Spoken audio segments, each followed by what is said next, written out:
Hey there, eyes-free sports fans. Kickstart your health and wellness journey with a twist. Introducing Couch to Active, where health and fitness for the blind and visually impaired community finally gets the fun treatment it deserves. Couch to Active offers personalized one-on-one coaching, exciting group classes on Zoom, and expert guidance in weight management. It's not just about getting fit, it's about having a blast while doing it. I've personally tried their classes and have thoroughly enjoyed them. Don't miss out on the fun. Join the Couch to Active community today and start your journey to a healthier and happier you. Learn more at couch2active.com, couchtoactive.com, or call 206-672-2070, 206-672-2070. Couch to Active, where fitness and fun go hand in hand. Hey there, and thanks for tuning into episode 102 of the Eyes Free Sports podcast. This is your host, Greg Lindberg. Here on episode 102, we are joined by a young man from the Great North, from Canada, and he is a blind skateboarder, hip-hop artist, and overall super cool guy. So let's go ahead now and whip out the skateboard, head over to the skate park, and get skating into episode 102 of the Eyes Free Sports podcast.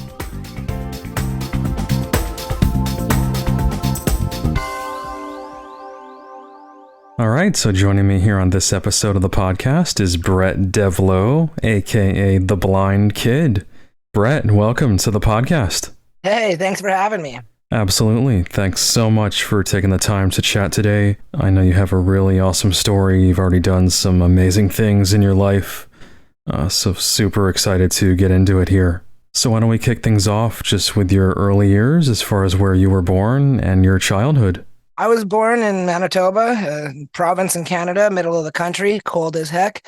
I was born at a hospital, St. Boniface in Winnipeg, and lived in a small town, moved out of the city, lived in a small town most of my life. I was a country kid, so skateboarding did not come by any ease, you know? It wasn't like, oh, my friends down the street were skateboarding. It's like, no.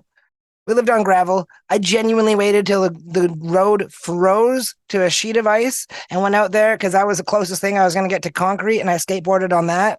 Or my sidewalk that went from the garage to the house, which was like 10 feet by 2 feet, and every single sidewalk panel was lifting, so you had to be going real fast and land your tricks real fast just so you didn't catch an edge. But yeah, I grew up there. My mom and dad, really, really awesome, sick people. Gerald and Heather, shouts out to them. Yeah, that's pretty much what the beginning was like. I moved out to Vancouver when I was 22, so now I'm living out here. But yeah, I grew up in the cold and the snow. Gotcha. Yep, winter boy, sounds like. Oh. Winter kid. Yeah. So as far as sports, just talk to me a little more about, sports you played as a kid, and I'm sure a lot of winter stuff in addition to skateboarding, right?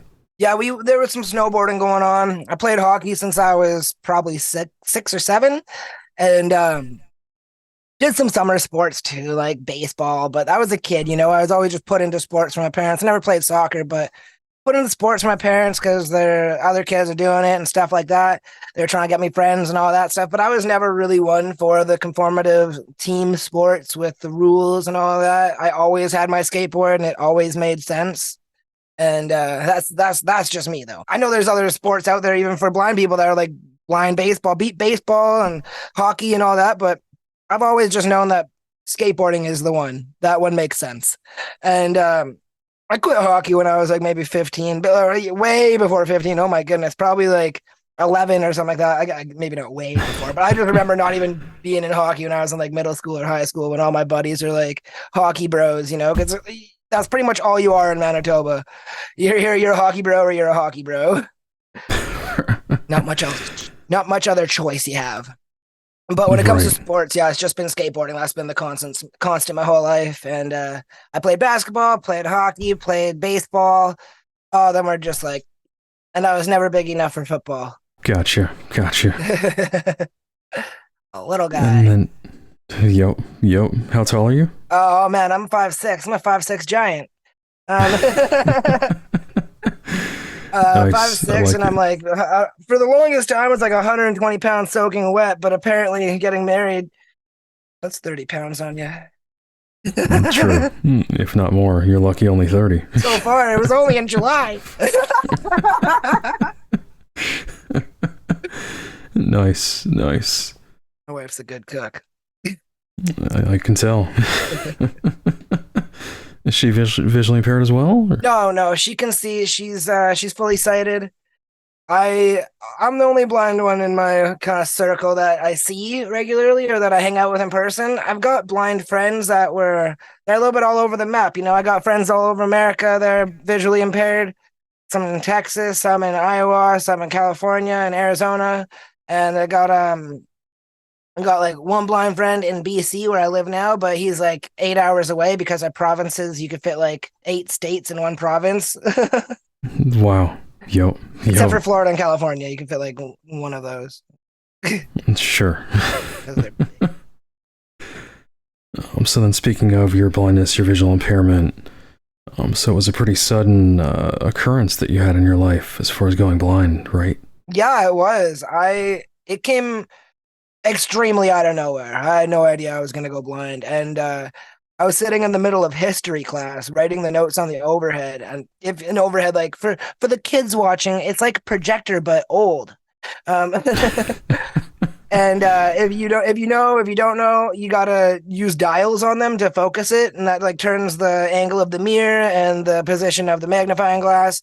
And what that does is makes the words on the overhead on the screen a little more focused or not focused. And well, when I was sitting in history class, all the lights were off and it's just the overhead, and I saw it go out of focus. So I'm like, okay, well, I'll wait for him to fix that. And I just put my pencil down, then took a little bit, no one was fixing it. And I looked at the person beside me and I'm like, can you read that? And she's like, yeah. And I'm like, okay, just me. So I just quit writing the notes because, well, I already didn't want to write them. And then at lunchtime, I just kind of left. I walked to the eye doctor by myself just because I knew where it was. I lived in a small town. And in my head, I wasn't thinking, oh my God, you're blind. Oh my God, you're blind. I wasn't very observative, which is kind of funny. Um, when I could see, now I'm not. I walked to the eye doctor by myself though, and I'm standing in the lobby of the eye doctor, and I'm like, "Hey, can I get an appointment?" And she's like, "Well, your eye doctor is actually in town, and she's only in town one day out of every like 4 weeks." And I'm Oh, like, wow. "Yo, can I get an appointment?" Then she's like, "Yeah, come back at 2:30." And I wasn't the brightest. I was too dumb and in shock to go. Actually, I'm going blind right now. May I have an appointment now? I'm just like, okay, I'll see you at 2:30.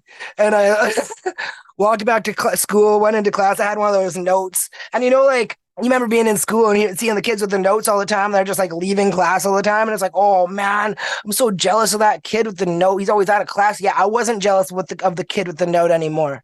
Because I was the kid with the Right. note, and my note said you're blind. Not a fun note. So I walked up to the teacher. I'm like, "Hey, I gotta leave at 2:30 or 2 o'clock because I got an eye appointment." He's like, "Oh, are you okay?" And I'm like, yeah, I'm just, whoa, can't see."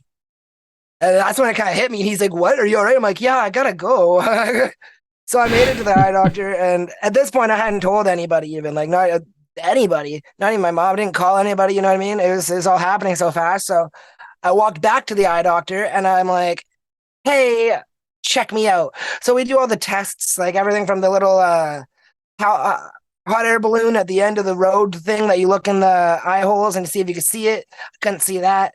The lights in the machine where they're trying to test you for glaucoma or something like that, where they do the puff of air in your, I couldn't see that. So we go to the chair and she's like, "Okay, read these letters, and the big ass E on the top of the chart. Yeah, couldn't see that. So she's getting Yep. serious. She's losing it, right? My eye doctor, Dr. Dunford, shouts out to Dr. Dunford. She calls my mom, and I'm like, "Oh no, no, no, no, no, no, no, no. I'm gonna get in trouble now, right?" And I don't know why that was my first thought. Um, she calls my mom, and she's like, "This is not small. This is big. You have to go see this specialist, this specialist, this specialist, the eye doctors, ophthalmologist, optometrist, neurologist, general specialist, everything, right?" And they said they had me check and seeing all these people over like. My mom says it wasn't 8 months, but I tell everyone it was 8 months because that's how long it felt. And it could have been 3 or 4, but it took a long time for them to diagnose me. And like I was going through blood work, tons of blood work, and a neurologist poking me with his finger and a paper clip, and oh man, Oof. Yep. yeah, all the things where it's like, okay, it's my eyes, bro, wrong place, eyes. So they're obviously trying to test for nerve damage and stuff like that. I understand what they're doing, but at the same point, it's like, come on. I'm seeing people who go blind with this exact same DNA mutation, and they get figured out in a month. Not even. I would just remember the day I was sitting there in the eye doctor's office, and he's like, Dr. Clark. He's like, okay, we'll test you for this, but if it comes back positive, well, it won't come back positive. If it comes back positive, go buy a lottery ticket because this is the most rare thing that could happen, pretty much. I'm like, okay, cool. Test me for it. A few weeks later, I get the news that it came back positive, and I had what was called a DNA mutation called Leber's hereditary optical neuropathy, which I'm pretty sure, if I've heard correctly, you and I are in the same family. You got Leber's congenital amaurosis. Am I right? You're right. Yep. Yeah. Yeah. That's crazy. I've got a couple of friends with that as well. And it's pretty much you and I have the same vision. It just, yours was from birth and mine was random, is what I'm pretty sure is the difference, but I could be wrong. Right. And your condition, is it kind of known to just pop up all of a sudden then? Is it more so like that? Yeah, very much like that. Very random. And like I've got friends who have the same thing as I, and they lost their vision in like when they're like 32 or like 40, and I was 16. Right. Wow. And I think I had read you did actually get your license, and did you actually drive at one point? Or started to drive? Oh yeah. I had my own car. Yeah, when you grow up in the country, you get your own car pretty much 15, and then you fix it until you're 16 and can drive it. So right. my dad bought me a 1994 Sunfire Pontiac, and yeah, she was a nice ugly burnt orange, and I was with my friend when my dad and his dad bought it from the auction or something like that. Either way, my buddy is telling me, he's like, oh, dude, your dad got you a sick car, man. It's got a spoiler. Like, he's trying to talk it up. And I don't know. I had no idea yet. I get home and it's a friggin' Sunfire. Like a total beater. And so we worked on it. We fixed it. I was driving since I was like 13, you know. I learned how to drive in the country, an old farm truck. But when I went blind, right before I went blind, I had my license, I had my car, had a job. I was doing pretty all right with school. Kind of just lost it all, you know. The car, we kept the car for a while in hopes that I'd get my vision back. But after like 4 years, an ex-girlfriend stole it. But when I when I had it, though, me and my friends were still driving it. I drove it blind a couple of times, but I just kind of lost it all. Lost my job because didn't think I could, I don't know, stock shelves blind. I was just working at the bargain shop. I was working, or school was still okay. And I signed and paid for my license for 3 years after that, though, just because I thought it'd be funny to show up places blind with a license. Because there's definitely been times with friends drinking and stuff like that going, hey, anybody, who's the most sober one here? And I'll lift my hand because I would have just showed up or something. They're like, we're out of beer. And it's like, can you drive? Oh, I have a license. And I am. Funny. But yeah, so I no longer have a license or a car or a job. Well, I kind of have a job, but. Right. And then just as far as education, I'm curious, did you stay in the same school or what kind of happened? I actually did, because when I grew up, there wasn't an option. I was in halfway through grade 11, so I only had a year and a half left. So there wasn't almost much point. No one saw a point in it. I think I would have benefited from it, but there wasn't much of a point in going to a school for the blind and visually impaired. And the only one around was like a province and a half over. So it wasn't even close. I'd have to go and like board there and like all of that. So I just stuck in my school, and they had a lady come out from the Manitoba Education for Disabilities Board and or with disabilities, whatever, come out and like for an hour every second day. And I mean like every second day on like the weeks on the your school schedule week. So it was like 2 to 3 times a week she'd be out there teaching me things. And it was more just basic braille. I got to try a MacBook for like a week or two. taught me how to walk around my cane and just basic blind things. And it was really helpful. I definitely could have probably benefited from more, but yeah, that's what I stuck around that school. And then like 5 years, 6 years later, I went to college. So I graduated high school when I was 17. And then I went to college when I was probably 22 or 23 out in Vancouver here. And then COVID happened when I was just about to finish. And it was right when I had my practicum. And when I had my practicum, I didn't finish. I dropped out of college. I didn't want to, they just wanted me to pay them to do a practicum in an industry that was the music industry during COVID, which means there was no industry. It was the entertainment industry. Everything got shut down during COVID. So I couldn't actually do my practicum. They wanted me to just sit there and like pay them $2,500 to say that Brett Devloo managed the blind kid. And that would have been fine. They all signed the papers. They said that that would work. But I was willing to do that when I could just pretty much spend the next 3 months of that time strictly working on my career as the blind kid and like going to shows and doing shows and writing, recording music and getting podcasts and stuff like that would have been considered actual schoolwork technically. And I would have been able to sign off on that and that would have been great. But then their COVID happened, everything shut down and they're like, yeah, still pay us $2,500 to sit there and do nothing. So I'm like, well, no. Oh yeah, definitely can see why. Yeah. That's not cool. No. I'm like, dude, barely taught me, so no, not a big shouts out to Capilano University, but big shouts out to Warren Dean Flanders and Erica. They were the best teachers I had. Nice. And so was that like a recording arts program you were in, or what was the actual name of it? It was actually for AEM, Artist and Entertainment Management. So they did like tour management, venue management, artist development, theater management, festival management, just all the things like that, and kind of gave you a little bit of a lowdown on how to do them. It was really cool and really good program, and I bet you it would have been really beneficial if it happened when COVID wasn't started. And it seems like the kind of program where you need your entire class to actually want to do it and not just think that it's something they like, because lots of the projects and stuff was like, do this and help somebody in your class actually achieve something. I was the only one who was actually a musician and trying to learn this stuff at the same time. And they all had like opportunities to do projects on me. Like one of the only projects was get Brett, figure out how Brett could promote a single. And they were all just so terrible. Dang. Yeah, I'm like, there's some things were like, oh, try and get it into commercials or something like that. It's like, I don't know. Right. Do you have the thousands of dollars just to approach a car dealership? Yep. But either way, it was a good experience. I learned enough for myself to learn. And you know what they say about college. It's really just a place to network and learn and meet people that'll help you who are like-minded.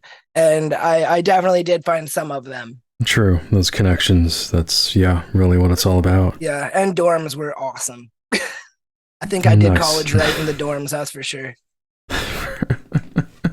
Lived it up, right? Oh, that's actually where I started recording a lot of my music and stuff, was in the dorms. I set up a little studio in my dorm room. Sweet. Very cool. Yep. And kept doing a lot of my skateboarding was while I was in college as well. But I was doing lots of skating, like at the tennis court and stuff like that. But it's where I was easier to find some sponsors and stuff. Like I had a sponsor from like when I was 18 and went down to California. My like first time I ever went down to LA, because I was always infatuated with LA, like most musicians, skateboarders are from Canada, and mostly anybody who's not from LA. Until you go to LA enough times and realize it's not what it's cracked up to be. But I went down there and I went to like this county fair with a friend I met online because she saw me on TV and we ended up becoming friends. And I went down to LA to go hang out with her. And her family took me to a county fair. And in my head, I'm like, yeah, whatever. It's just a county fair, forgetting we're in LA and everything's big time. So we're there and she's like, oh, you want to go look at this? Taylor's her name. She's like, you want to go look at this skateboard booth? And I'm like, yes, sure, I guess. Like it's a fair. It can't be that cool. We go there and I'm like, I forgot we're in Cali. Like this is real. I'm feeling these boards, and this guy comes up to me. He's like, "What are you doing?" I'm like, "Oh, I'm just checking out your boards." He's like, "No, no, no. What are you doing?" Because he sees me there with my cane and like just clearly blind, feeling up his skateboards. And he's like, "I'm like, I'm just checking it out." And then my friend Taylor, she's like, "He's the best blind skateboarder in the world. Blah blah blah blah blah. He can do this. He skates with no cane. He skates with no sight. He does handstands and trike flips." And I'm like, stand there going, just sheepish, stand like, "Yeah, it's not wrong." And then he's like, "Oh my God, here, take this board, take this hat. What size shoes are you? Take these, take this shirt. I just sponsored you." I'm like, "Oh." And then for the next like year or so, he sent me packages of just like gear, boards, and I just gave it away to people to spread the love, And I had a skateboard, mine worked, so I was good. And I just made boards for other people, taught other people how to skate with them, and that's what I did it for. That's why I wanted the sponsor, though. I made sure I was good, and then I wanted to give it to everyone else to teach because everyone right, kind of giving back. Yep. Yeah. Nice. And I'm definitely curious, just the transition from being a fully sighted skateboarder to losing your vision, and kind of how that changed your approach, if much at all. As a sighted skateboarder, I was all right. When I was younger, I think I was a lot better because I was able to spend more time doing it. What I could see, my go-to tricks was like a heel flip and a vario kick flip, jumping over and jumping over stairs and like that. And now, my after losing my vision, and I remember very specifically, my very first thing I wanted to do was skate as soon as I realized I'm blind, And I remember there was a skate park I was monitoring the progress of, an indoor park in Winnipeg, and I was watching like every day on the internet, checking out the progress of it. I'm like, "Oh, cool. Now they're making the bowl. Oh, now they're making this. Oh, it's almost done." And then I lost my vision, couldn't keep the progress up. And then like 2 months later, they finished it. And my buddies were like, "Oh, let's go to the indoor park." And I'm like, "Yeah." My dad's like, "No." And I'm like, "Oh, why?" And he's like, "You're going to get hurt." And I'm like, "But you let me go to the snowboard hill." He's like, "Do you want me to say no to that too?" I'm like, "Nope. Can you take me there, please?" So my dad was just worried I was going to get hurt. Like all respect to my dad because he was only looking out for me. I understand that now. Then Right. Different story. I'm like, "Yeah, well, Dad, you know what? When the snow melts, I'll be skateboarding." And he's like, "If I see you on that skateboard, I'll snap it." I'm like, "I'll get another one." Yeah, so it was good. It was good times. I still skateboarded, and then it got to the point like a movie one day, like a classic 80s movie. He's motorcycled to the skate park, no one there, just me landing everything, like way more than usual. I'm like doing kick flips over the bank and landing them, and then he walks in, he's like, "You ready to go?" I'm like, "How long were you there?" He's like, "Long enough." And it was like a movie. But now that I've lost my vision skateboard and I still skateboard, it was magic. Like I remember when the snow was still out, and I remember trying to wait for the snow to melt to go skate. And I'm like, I can't wait any longer. I went up to the janitor at the school and I'm like, "Do you have a snow shovel I can use?" He's like, "Yeah, do it." As in, "I don't want to shovel, you shovel." And I'm like, "Okay." So I shoveled the sidewalk out back, and it was like maybe a 15-foot sidewalk by 3 foot wide, just not that big, just a sidewalk. And that's where I threw the board down the first time, stepped on it, and felt like a home. And just that's where I skated for the first like year being blind, there and like streets. Didn't go to a skate park or anything like that, just kept it to the sidewalk, practicing my tricks, keeping them real tight, jumping over some things. But it was every lunch hour I was there putting it down. I'm supposed to be studying for my exams. I had a friend just yelling questions to me while I'm skateboarding. That's where I landed my first handstand, my first tray flip, my first a lot of things were landed there, And it was, For sure. It was a really cool spot. And it's in a lot of my skate videos, actually. You see it, the Music and Science Center of the Stonewall Collegiate Institute, the high school I went to. And then I moved over to skate parks. And when I skated a skate park, it definitely it's hard. Especially if there's nobody there, it's a little bit easier because I get to have the freedom to feel it around a bit. But I really just start in a corner and spread out, or start with one piece, practice it a bit, spread out, and start being able to do more things at the park. If it's a really light colored skate park, like white concrete, I bring black Gorilla Glue tape. I know it's super expensive and like a really terrible way to use it because I just put it on the ground and walk away. But it's really, really black and it sticks to the ground no matter what. So I use that tape.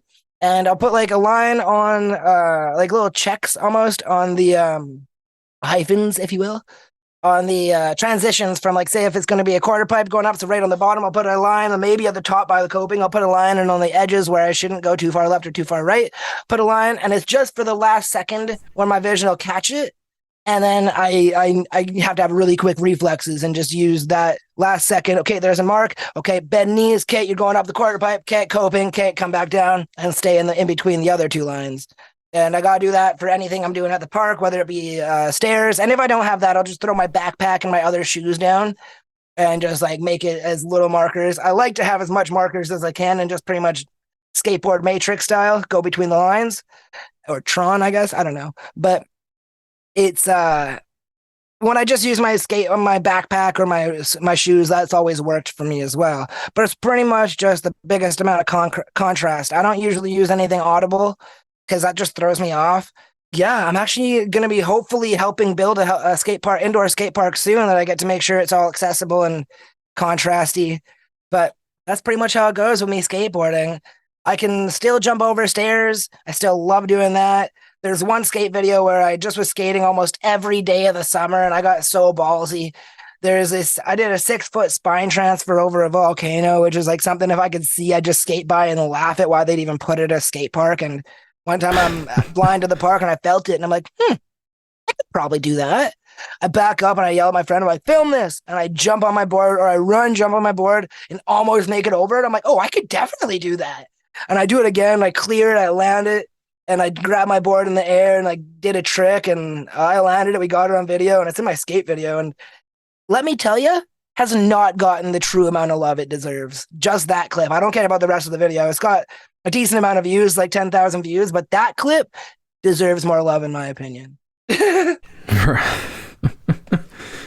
For sure. Hey, hopefully this podcast and some extra promo here will get that over the top. Yeah, right.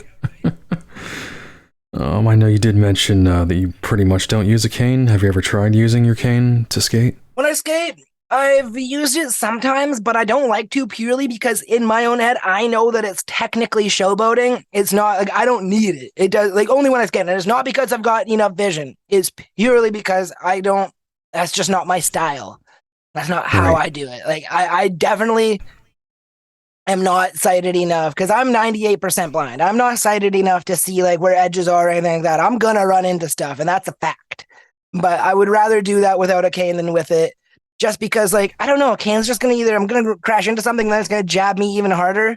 Or, I don't know, lots of people can do it with a cane. Justin Bishop's one of them. He's crazy. He's doing, like, crazy stuff with a cane, but I feel like he feels the same way as I do. And it's really just a way to promote yourself when you're doing videos and stuff, because people are going to see you doing a mediocre skateboard trick, not know you're blind, and just scroll on by. But they see a cane in the air while you're doing it, then it's like, whoa, that's amazing. And, like, I agree. Hey. I'm not saying that Justin Bishop doesn't need it. He might. I'm just assuming is what I said, just so we're clear. Right. But yeah, I don't use a cane. I don't know. I don't think I ever could.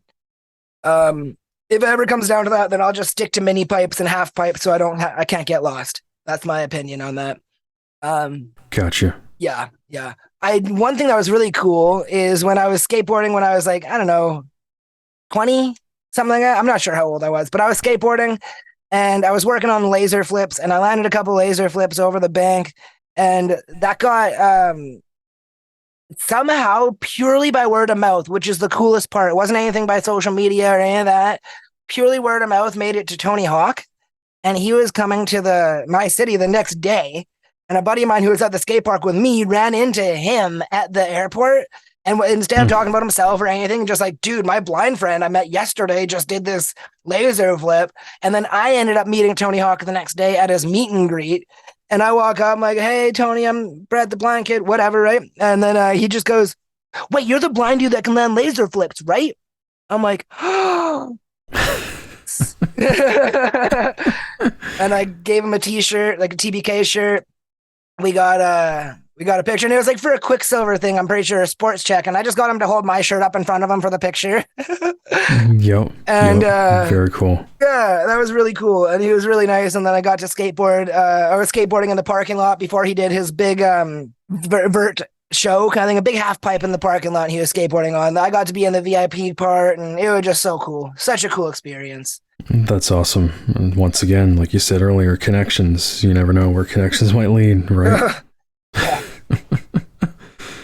Very cool. Any other sports? I know you mentioned you pretty much have not tried, like go ball, beep ball, any kind of specific blind sports? I've tried go ball. Pretty cool. Not for me. I don't know why. I've just never been a fan. Like, and this isn't any disrespect. I just have never been a big fan of adapted sports because I've played them sighted. And I just know that it's adapted. And I just kind of bugged me for a while. I do think I'm going to try and get into blind hockey because the Canadian blind hockey team has been reaching out to me for a while and asking me to play. And I'm okay with that. I think I might do that. I think that'd be really cool. I know Mark, I know Matt. Those are two dudes who like run the blind hockey teams. And I think that'd be fun. I think that'd be a cool one to do. Nothing else that's strictly blind. I wouldn't mind trying blind or beat baseball. That sounds kind of cool because it still sounds fast paced. Yeah, no, I just mostly skateboard. I went snowboarding with 25 blind people. Some of them went skiing, some of them went the snow bike, but lots of us went snowboarding. And I snowboarded off of a cliff into a bunch of trees. It was in Colorado in the mountains at Winter Park by a guide. He was like, go right, go right. I'm like, I'm good. He's like, go right. I'm good. And I just flew off the edge of the cliff or literally like into a bunch of trees and dropped like 8 feet into the powder. It was crazy. It was fun. Dang. I hyperextended both my knees, so I had to like crawl out of there. I lost a boot. I rolled it down the hill though. I made it back down the hill, but I was done for the day. That's for sure. Oh yeah, yep. Yeah. So no, and skiing, you're pretty much done then with that. Skiing, snowboarding. I did it, like I'm cool. I didn't enjoy it even very much when I could see. It just wasn't really my style. Like it was cool, it was awesome, but it's just not my style. And all my friends love snowboarding, but I always went and I did a grind. I've done big air. I've done things like that. I did a 360 over an Olympic sized jump. And that was when I couldn't see though. So that was pretty much where I wanted to call it, but I got the opportunity to go snowboarding in Colorado. So I'm like, well, yeah. And then I flew off the cliff. So I'm like, I think I'm good.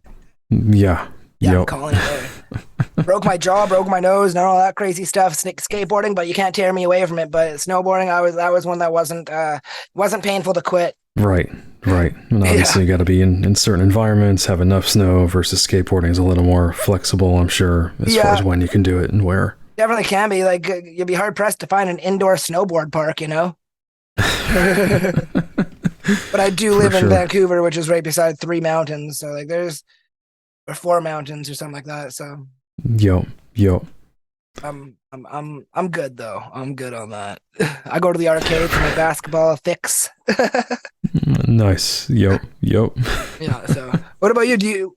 I guess you're just asking me a bunch of questions and I haven't let you say more than 3 words. What do you do? Do you snowboard? Do you skateboard? What sports are you in? So beat baseball is my main sport. Oh, that's cool. Do you know Nick Silver? I know the name. Yep. Yeah, he's my boy in St. Louis. He's the only one I know on the beat baseball circuit, so I didn't know if it was a big thing. So tell me a little bit about that. Yeah, so I have played in some World Series around the country here in the U.S., and it is an adapted form of baseball. So the ball beeps, the bases buzz. Oh, the bases buzz? That's cool. Yeah, and it's just first and third base also. There's no second, so you have to run to either first or third, whichever one is buzzing after you hit the ball, and then hit the base to get a run, and then if the fielder catches it, or picks up the ball, I should say, they usually don't catch it. On a rare occasion they do, but... That's gangster when they do, I bet. Then you're out. Yeah, but it is definitely fast-paced when you're, either diving for the ball or running to that base.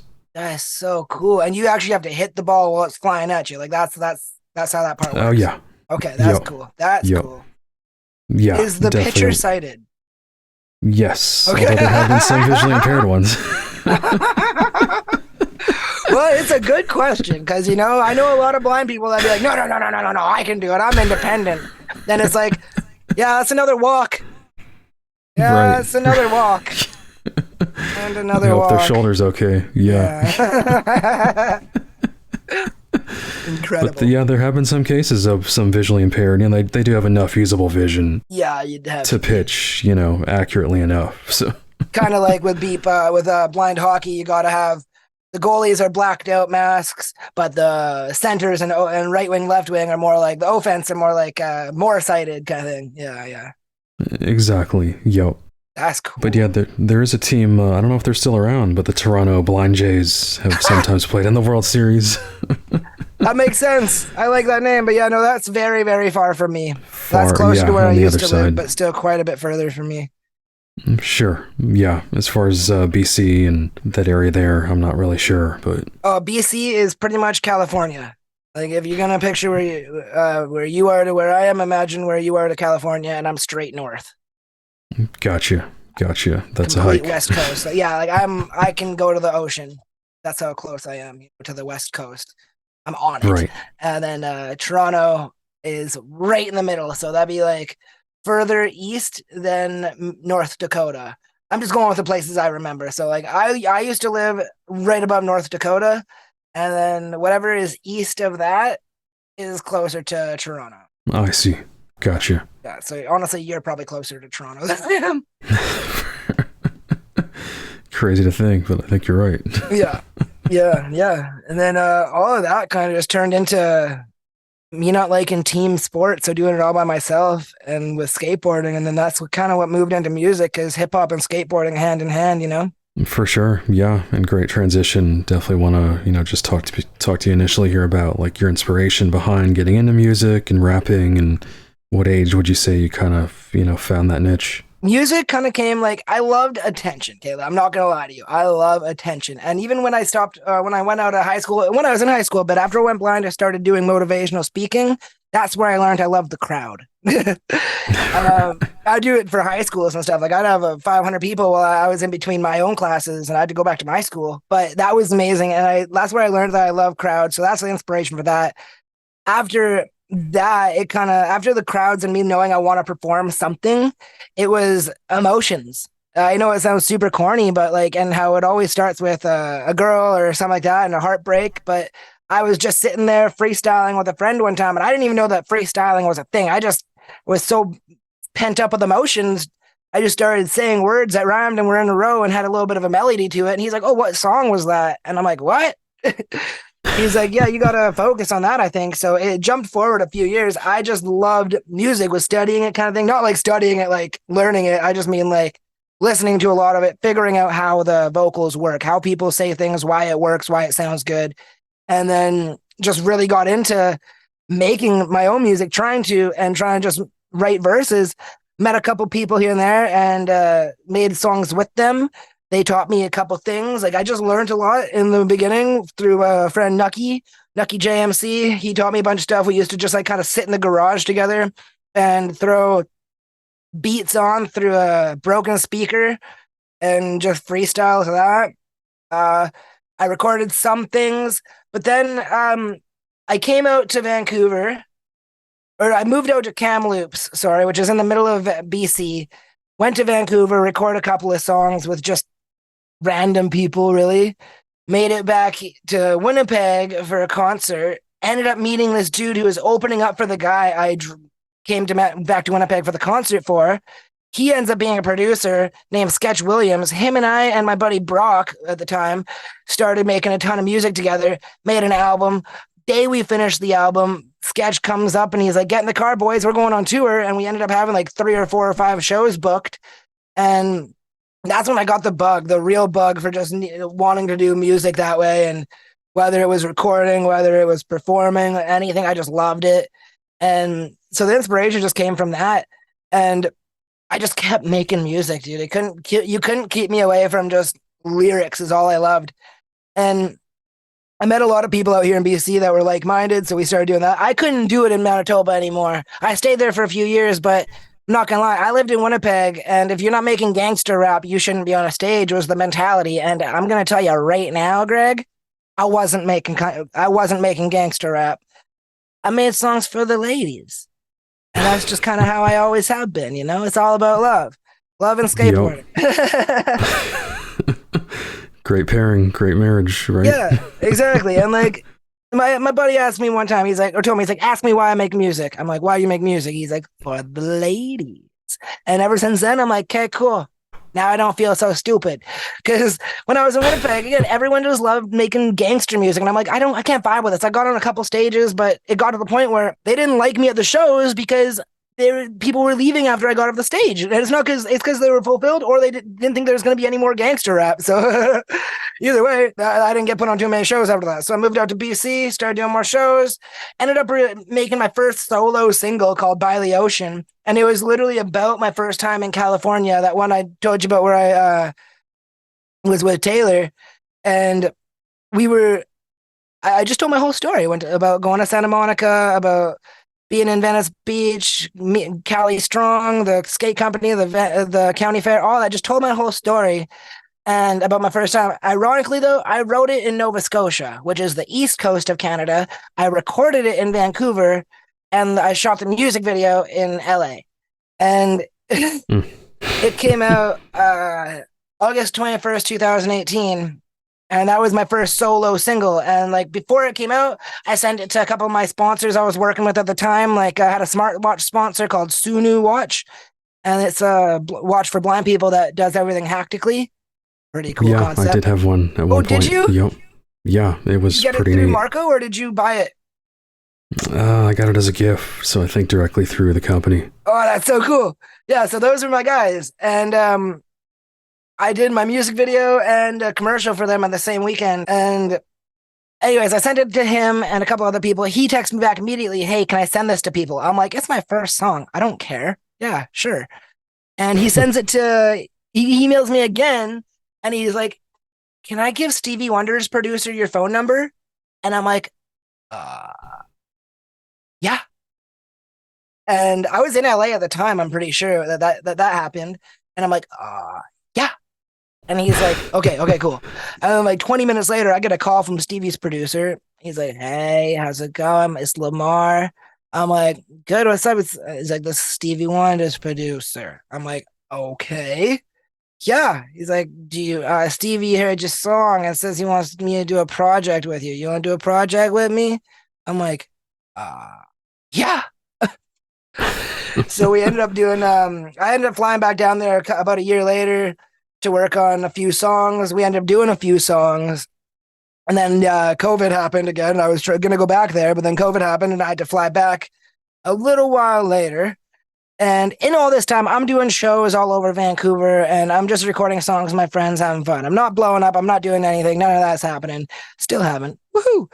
But I was just having a lot of fun making music, performing, because that's what I fell in love with, was the crowd. And when I went back down to LA the last time, because the first time I went down there, it was to do the album with Stevie, this guy, Lamar, and we went. We did a bunch of songs. I just remember being in the studio, in the booth, no air conditioning, Crenshaw Boulevard, and he just goes, hey, yo, come out of the booth, kid, that was hot. I'm like, all right, he's like, come get some air. I'm like, all right. I'm no shirt on because it's sweaty. I'm just sweatpants, a chain on my wrist, and a toque because, well, and for those Americans, a toque is a beanie.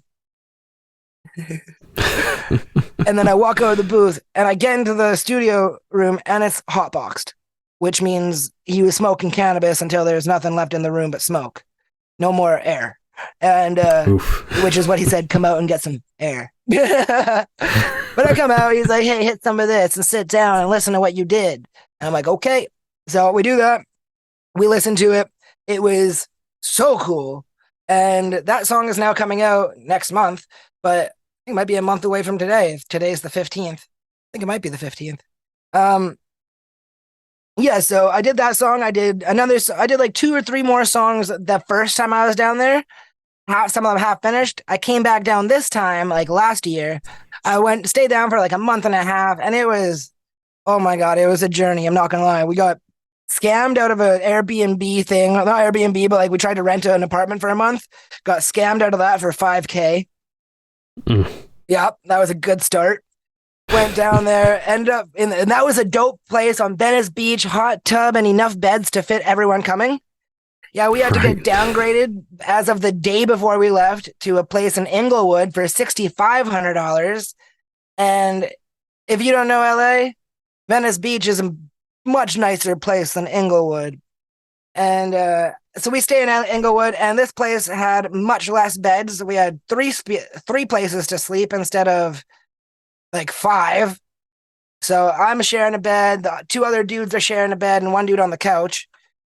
And oh man! And it took like 3 weeks for Lamar to answer me and hit me back. So then I ended up finally in his studio, recorded a few more songs. Ended up having to pay him a bunch of money, but we got a crazy cool product out of it. I had like 8 songs written. We ended up with 4, and I wrote some other songs while we were there. I got to meet a lot of really cool people. I went barefoot skateboarding down Venice Beach again, which is something I do every single time I'm in LA. And the Inglewood skate park, which was a walk away from our house, was so cool. So I'm honestly going to count that a blessing in disguise that we lost the first place, because I loved that park. Except for when I was working on a really long board slide on a rail for like over an hour. So the shadow moved that I was using, and I missed the rail and went straight face to the concrete while live on TikTok. And like my face bounced off the concrete. Like you see the bounce in the video. And we got like 2 separate angles. So we got one guy on live and then my other buddy just filming. And then you just see his video go black and just hear him running. Are you okay? And my other buddy just stayed back and filmed it because he knew someone was checking on me. So we got it all on video. And wow. It's a pretty, you can hear the bounce in my face. It's intense. And so that was a great skate too, though. But when I was working down there this time, I finished the product and now it's coming out on December 15th. And I just always wanted to release an album on December 15th. I've been working on it for years to try and do that. Because I don't know, I always just see big albums come out on December 15th. And this year it turns out it's going to be a Friday. And that's a good day to release albums or music in general. So it's coming out that day, and I'm very excited. Very cool. Right before Christmas. Can't beat that either, right? Well, I've also got a Christmas song coming out, completely unrelated. Gotcha. It's all about wanting a girl with a big butt for Christmas. Ooh. Inspirational. Right. Can't beat that, right? Yep. So that's the story about the whole music with Stevie Wonder's producer with Lamar. And all my friends came down. We had all my friends on the studio with us.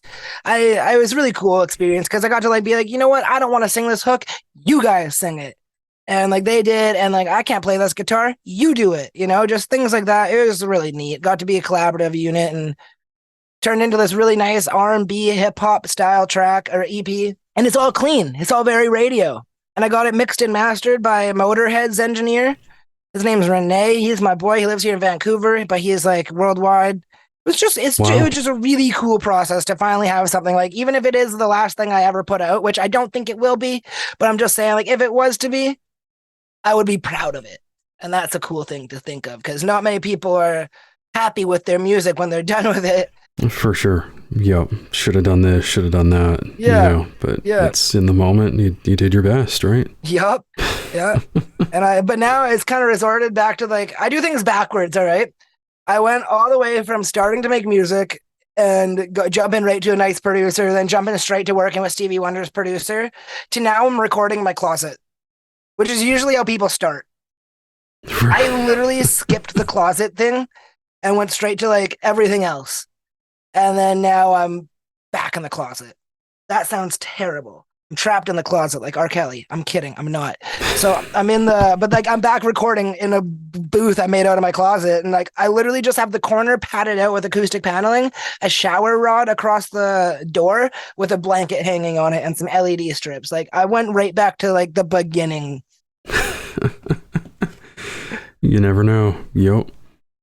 Now, do you actually do like editing, mixing, all that yourself as well? I don't do any of that myself. I just write the lyrics and lay them down. I've got, my friends are too good at that. I've got really talented friends. So my friends are too good at that for me to almost find it worth it to spend the time to learn it and do it. Like I've got blind friends who can do that. And it's incredible. Absolutely mind-blowing. And some of them, they skateboard as well. I have a song with them called Nikes for My Chucks. That's my boy Atreyu on there. He's blind and skates, but he's also mixing, mastering, producing, rapping. He's unreal, though. I just don't. My friends are so talented. I don't feel like I should. And I have more fun doing this. And I'm doing it for fun. So he's doing it to change the world. He's going to be he is inspirational, but he's going to be like one of those guys that inspires masses. He's so talented. Wow. Wow. Might have to have him on this podcast too. I can get him on the podcast for sure, easily. He'd love to. Nice. Yeah, that's awesome. What kind of music do you listen to? What do you like? Pop usually, a lot of pop stuff, some rock, a little hip hop, not as much, but I did check out some of your stuff and I do kind of dig it. Nice. Yeah, I figured you'd like Pink Lemonade if you like the pop stuff, or Save Me, or Don't Make Sense. Those are my more major keyed ones that are really happy and real pop. And Pink Lemonade has a female vocalist on it. My new stuff coming out, you'll probably like a Higher I Am. It's very pop. And Oh Baby, the other two are a little more low end or like that. But I also make country rock music that leans more to the rock side of things. I got cool. one. Yeah. It's like the most fun music to make, I think. Like I make everything just because it's fun. I don't care what genre I'm sitting in. If I'm hearing something and I think I could do something with it and it sounds like it's gonna be fun, that's what I'm gonna do. So tomorrow I actually have a studio session in the morning where I'm gonna be making this rock song called Don't Grow Up. And it's a voice I've never used before. It's like just like super rock, super like Chad Kroger. That's the best way to put it. Chad Kroger mixed with like Chris Stapleton. Yep. Nice. Yeah, it's fun. I'm excited. And like they got guitar solos on it, and that's just so cool. Oh yeah. Very cool. Yeah. And I'm curious, I know you've been involved in some other things as far as like philanthropy and anything else you want to mention. Yeah, absolutely. I'd love to talk about that. I was nominated for an International Humanitarian Award when I was 20, and it was such a cool experience because at that time I was getting emails fairly often from cool opportunities, and lots of them didn't follow through because, well, there's a lot going on. I couldn't make it, couldn't do this, or it was fake, or lots of it was fake. But I just remember telling my mom, I'm like, hey mom, I got nominated for an International Humanitarian Award. And she's like, oh, cool. I'm like, oh, I'm bringing you with me. So we ended up flying because she was so used to it being fake, right? So she's like, oh, cool, okay. I hope this works out for him. He's got like in her head, she's probably like, oh man, I wouldn't be able to handle it if this went wrong again, or if this was another fake one. Poor Brett, I don't know. I'm giving her the benefit of the doubt, but I'm like, oh, you're coming with me. So it ended up being real. Mom and I ended up flying out to Calgary for a day, and we got put in limos. I did tons of photo shoots. It was called the Viger Awards, and it was really, really cool. My mom had to wear a dress for like 11 hours, and she's a redneck, so that worked. I ended up getting there. I had no speech written, and they told me I had to have a speech written, and I'm like, uh-oh. And I get up onto the stage. Finally, they call me up. They're running behind by hours, and I get up on the stage, and they end up telling everyone, no speeches before I get up there. Like, don't worry, guys, no speeches. They call me up. I get up there, and they hand me the mic. And I'm like, in my head, I'm like, you said no. Okay, thank you, everybody. I just want to thank blah, blah, blah, blah, blah, blah, blah. They hand me the award, put it in my hand, and it's like this glass statue, which was way heavier than I was expecting. And I almost dropped it. Oh, dang. While on stage. And I got introduced by like 4 kids. Like everyone else is getting like really cool intros. And mine was probably the coolest because these 4 kids literally like started choking up while they're introducing me because they're just so like heart touched, but their hearts were touched. Because what my philanthropy is, I guess I should have started with that, is I give visually impaired students iPads to help them with school, but I do it like super sneaky, and I just collect donations, or I raise my own money, or I had a clothing line for a while where I donated money from my clothing line to my foundation. I do fundraisers, I do shows, anything to get money towards my foundation, and I go out, I buy an iPad, a keyboard, a smart cover, whatever the basics are for an iPad nowadays. And I go and find a blind kid. This sounds so weird. I go blind kid hunting. I have to call like the Education Board for Disabilities. I find everybody I have to talk to and find a blind kid. So when I find the blind kid, I call their mom. I get their mom's number, mom or dad's number, parental unit's number. And I call them. I'm like, hey, I'm the blind kid. They're like, no, my kid's a blind kid. I'm like, yeah, they're a blind kid. I'm trademarked. I'm sorry. I'm like, I'm like, but does your kid have an iPad to help them with school or any accessibility software? They're like, no, we have a family one, but it's not for their school or something like that, right? Or no, we don't.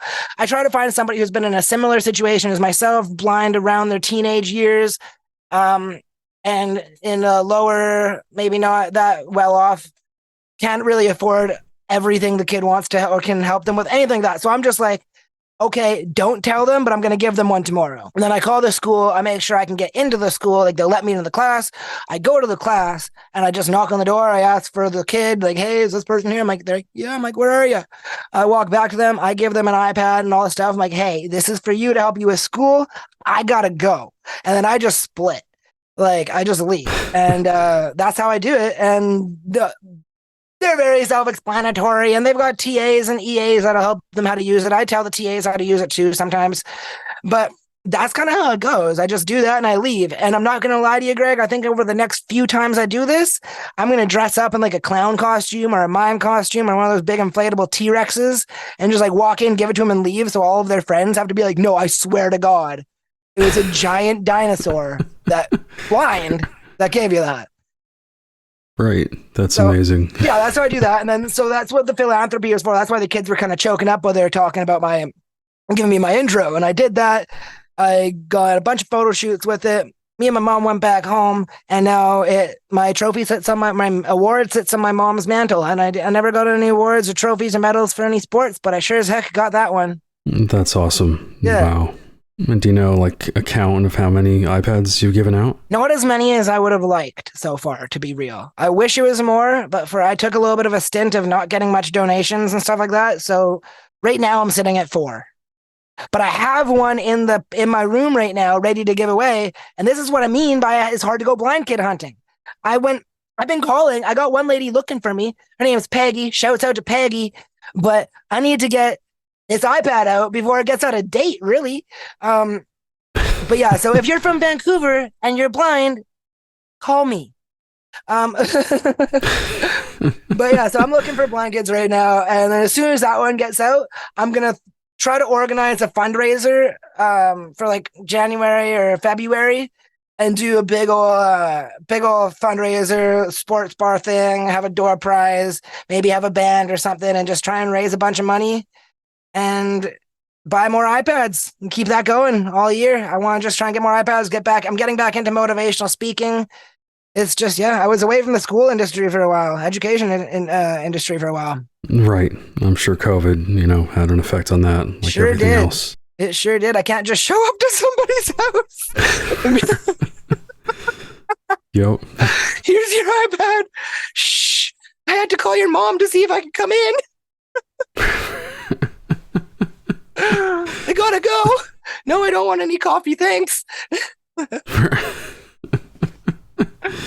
That's awesome. No, honestly, that's a super cool endeavor, and I'm sure those kids had, pretty big smiles on their faces and will in the future too. Yeah, I hope so. I hope it's something they use and utilize, because that's how why I started it, is when I went blind, my mom's work friends came together and gave me enough money to buy an iPad. And it helped me with school. I drew my first clothing line logo on there.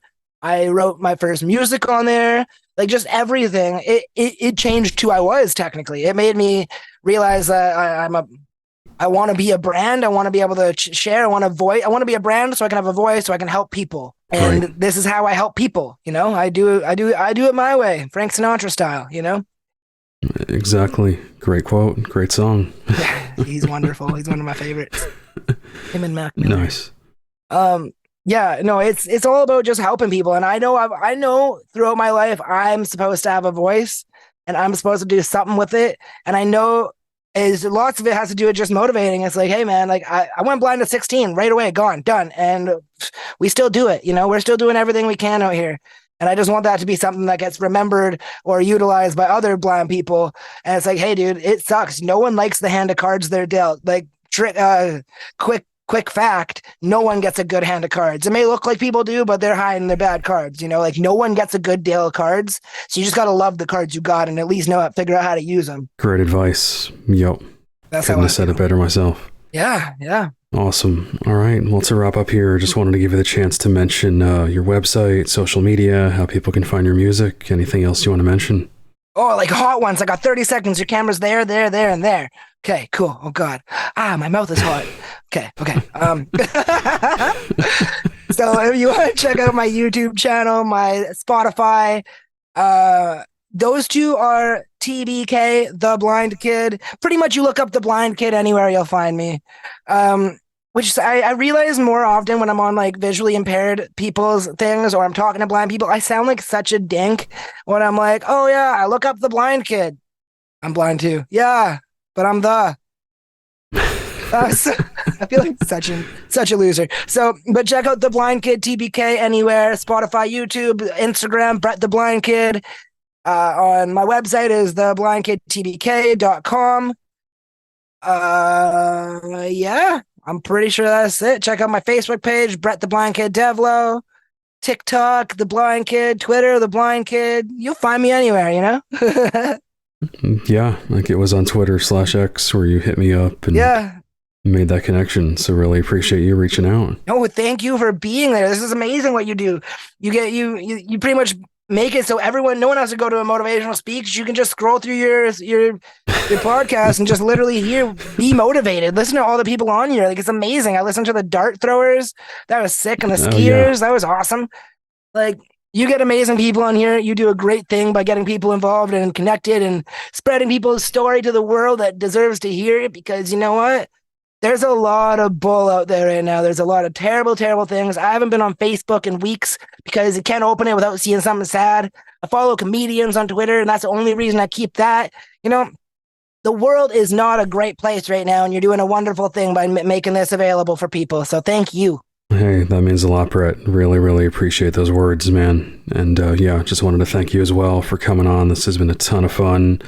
Appreciate the laughs, appreciate the great stories. Love your energy, your passion. So thank you again. 100%. And if you want to find me, hit me on Twitter. I'm just kidding. Sound mad lame. Thank you so much. I'll talk to you another time, and I'll hit you on Twitter, and we'll hang out again. Awesome. Sounds good. Alrighty. Thanks again, man. Yeah. To hear more episodes of the Eyes Free Sports podcast and to subscribe, search for Eyes Free Sports on your favorite podcast platform or visit eyesfreesports.com. Be sure to follow the Eyes Free Sports podcast at facebook.com/eyesfreesports and on Twitter at eyesfreesports.